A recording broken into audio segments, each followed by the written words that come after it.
you're the turnaround guy. You're the guy that Steve Jobs entrusted to create the Apple Store vision and make it hugely successful. You've now gone to JCPenney, another huge challenge, and we'll come to that in a moment. I want you to run America Incorporated for me. I want you to take what you've learned about business and tell me what you're looking for from these leaders over the next 2 weeks. Well, I think leaders have to tackle the big challenges. And our country has some big ones, and we got a great heritage to rely on.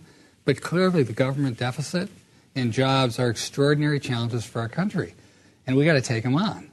And over the past 4 years, I think the consumer has done a great job of restoring his or her balance sheet. Companies are flush with cash. They've done the hard work.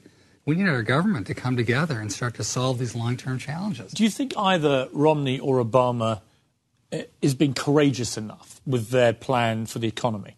I think it's too early to know, quite frankly. You know, the devil's always in the details, and you got to figure out, in my opinion, who's going to do the most for the middle class, who's going to help them thrive.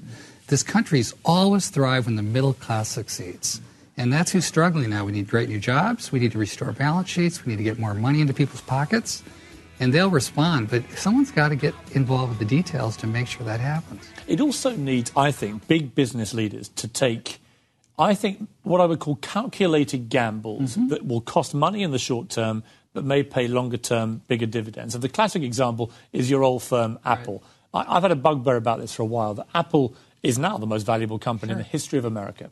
But what I don't like is the fact that they have still 10 times as many workers in China, for example, as they do in their own country.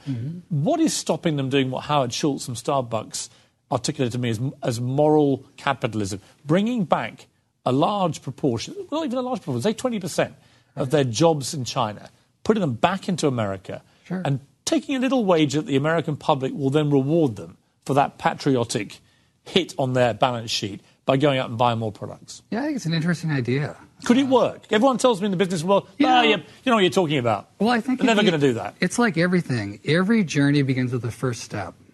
And I think even if Apple could find a way to move some production back to the U.S., I think Americans would applaud that.